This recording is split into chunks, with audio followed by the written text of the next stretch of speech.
लखनऊ से है। 69,000 शिक्षक भर्ती में घोटाले के मामले में धरना दे रहे अभ्यर्थियों के साथ पुलिस की आज झड़प हुई। वो आपने भारत समाचार के जरिए देखा ही। झड़प में कई अभ्यर्थियों के घायल होने की भी खबर है। वो भर्ती भी है। अभ्यर्थी मुक्ता कुशवाहा का हाथ टूट गया। तस्लीम बानो भी इस मारपीट में घायल हुई हैं। सपा नेताओं ने इनका हाल चाल जाना है, अभ्यर्थियों का हाल जाना है। एमएलसी राजपाल कश्यप ने इनका हाल जाना है। समाजवादी पार्टी के नेता जूही सिंह ने भी इनका हाल जाना है।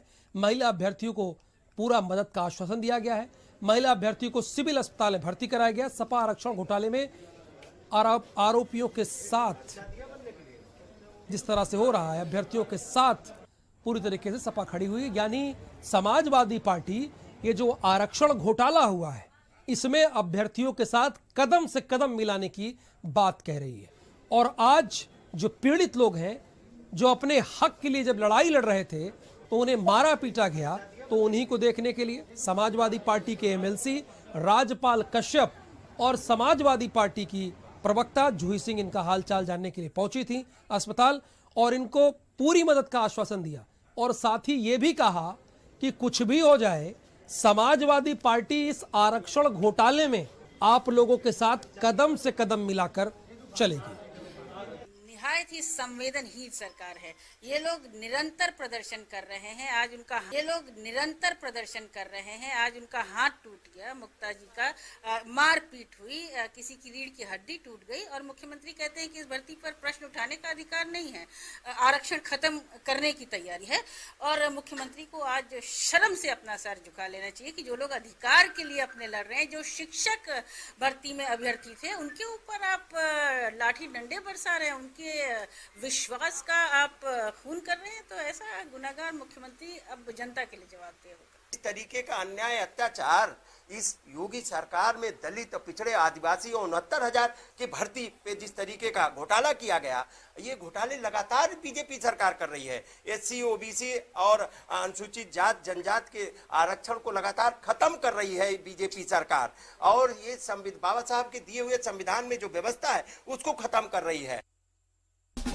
अभ्यर्थियों से मिलने की है, कल इनके ऊपर लाठीचार्ज भी की गई थी, क्या कहेंगे इनके? कल नहीं की गई है, रोज हो रही। 22 दिन से लगातार 22 दिन से लाठी खा रहे हैं, अपमान सह रहे हैं, परेशानी महसूस कर रहे हैं, लेकिन अपने अधिकार के प्रति सचेत खड़े।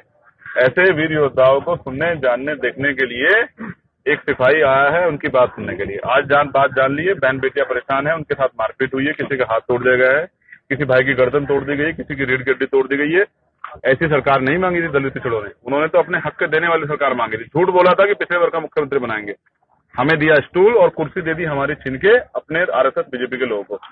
अब हिसाब होगा, जब तक आंदोलन जारी रहेगा हम इस आंदोलन का नेतृत्व खुद करेंगे और एक बड़ा आंदोलन साथियों के सहयोग से चलाएंगे कि मुख्यमंत्री को अपनी गलती का एहसास हो। लोकतंत्र है, जनता मालिक होती है, मुख्यमंत्री अपनी गलती माने और हमारी जो सीटें हैं, लगभग 15,000 करीब सीटें हैं, वो 15,000 करीब सीटें हमारे परिवारों को लौटाए। और ये नहीं चलेगा, ये लोकतंत्र, यहाँ संविधान है, हमें सबको बराबरी के अधिकार है। अगर मुख्यमंत्री ये सोचते हो जिस तरह जाति सूचक कल सब कहे गए, बीजेपी कार्यालय पे गाली दी गई और पुलिस के बिना वर्दी वाले जो गुंडे थे उन्होंने बहन बेटियों के साथ मारपीट की, उनके हाथ तोड़ दिए, उन गुंडों को मैं बताना चाहता हूँ कि लोकतंत्र है, कभी आपकी कभी हमारी। अगर गरीबों की सरकार आ गई तो तुम्हें जो है ऐसा इलाज होगा कि फिर किसी बहन की तरफ हाथ नहीं उठा पाओगे। बेटी बचाओ बेटी पढ़ाओ का नारा देने वाली सरकार का रूप तो आपने देखा पंचायत अध्यक्ष के चुनाव में कैसे तानाशाही हुई। उसके बाद ब्लॉक प्रमुख चुनाव में बहन बेटियों के कपड़े छीने गए, फाड़े गए, नोचा गया। इससे ज्यादा गंदी बुरी सरकार और जिसमें संवेदना ना हो, ऐसे लोग जो है हमने कभी देखे नहीं। अब इनको जनता सोच समेत हिसाब करेगी और हमारा आंदोलन जो है उसकी घोषणा कल हम लोग प्रेस कॉन्फ्रेंस करके लखनऊ से करेंगे।